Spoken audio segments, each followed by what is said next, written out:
This is 6 Minute English from bbclearningenglish.com. Hello and welcome to 6 Minute English. I'm Rosie and here with me today is Chris. Hello, Chris. Hi, Rosie. Today we're going to talk about alien invaders in the Antarctic. Alien invaders? Have aliens landed on Antarctica then? They should have chosen a more exciting place to land, like London. No, they're not aliens from outer space or from another planet. We're talking about alien plants in Antarctica. You mean plants growing in a place they shouldn't grow, outside their natural habitat?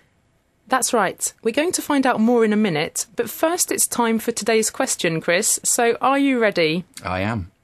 Right, okay. The word Antarctica comes from ancient Greek. Does it mean A.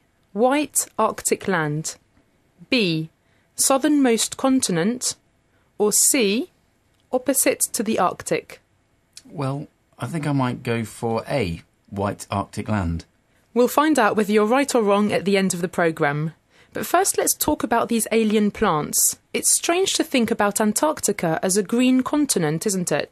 Yes, I thought it was mostly covered in ice. So are you saying plants are flourishing there? Do you think there might be forest there soon? I doubt it. But let's listen to a report by the BBC's environment correspondent Richard Black, who talks about what's happening.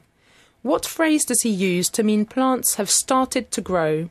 The vast majority of Antarctica is covered by ice, but the bits that aren't are beginning to be covered in plants, particularly the Antarctic Peninsula, the piece that runs up towards the southern tip of South America. It's seen rapid temperature rise in recent years, which is why the plants are taking hold. So the reporter says that most of Antarctica is covered by ice, but there are parts which aren't.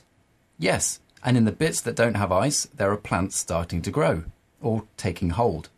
This is happening mostly in the Antarctica Peninsula, which is close to the tip or the very end of South America. And did you hear the reason he gave for these plants growing? Yes, the rise in temperature. So the continent is getting hotter, ice is melting, and the plants are growing. But where did the plants come from? Well, the seeds are being brought into Antarctica, but not by the wind. They're brought in by people. So you mean people bring seeds with them and plant them in Antarctica? No, they don't plant them. They carry them on their clothes without realising it. Let's listen to the report, which explains how scientists found out this is happening.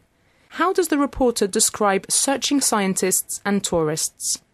Now, an international research team has discovered how many of the seeds are getting there. As they describe in the journal Proceedings of the National Academy of Sciences, they frisked scientists and tourists visiting the White Continent and found that, on average, each is carrying nearly 10 seeds, tucked away in boots and folds of clothing. That's incredible. Researchers frisked, or searched, scientists and tourists and found that, on average, each visitor was carrying nearly 10 seeds, tucked away or hidden in their boots and clothes. Yes. I wonder how many seeds I'm carrying right now without realising it. Yes, although perhaps London isn't as green as some places the visitors travel to on their way to Antarctica. That's true. Did you hear that the producer called Antarctica the White Continent? Soon it might be called the Green Continent.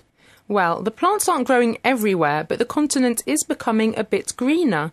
The plants must look beautiful amongst all that white ice. Yes, but it's a huge problem, and scientists aren't very happy. Antarctica has a unique ecology, which needs to be protected. Let's listen to the last part of the report. See if you can hear how many seeds are brought into Antarctica every year. Altogether, about 70,000 seeds are being carried onto the continent each year. The researchers say that in time, these species threaten to overwhelm Antarctica's ecology just as they have on islands offshore. They're advocating tighter checks on visitors. Even then, they say, increasing traffic to Antarctica combined with climate change means not all of the continent is going to stay white and pristine. Wow, 70,000 seeds are carried into Antarctica each year. This could overwhelm Antarctica's ecology, which means it could damage it. So now they're advocating tighter checks on visitors. In most places, visitors are searched for weapons or drugs, but in Antarctica, they'll be searched for seeds. That's right. Well, Chris, earlier in the programme, I asked you a question and it's time to see if you answered correctly. I asked you where the word Antarctica comes from. Was it A. White Arctic land, B. southernmost continent, or C, opposite to the Arctic? And I said white Arctic land. And I'm afraid you were wrong. It was actually C, opposite to the Arctic. And did you know that the ice sheet that covers Antarctica contains 7 million cubic miles of ice? So that's 29 million cubic kilometres. So 90% of the world's total ice is in Antarctica. Wow, that's a lot. Yes, it is. Chris, could you remind us of the vocabulary we heard today? Invader. Natural habitat. Southernmost. Flourishing. Tip. Frisk. Tucked away. Unique ecology. Overwhelm. Advocate. Thank you, Chris. That's all for today, but do join us again soon for more 6-Minute English. Bye for now. Bye. That was 6 Minute English from bbclearningenglish.com.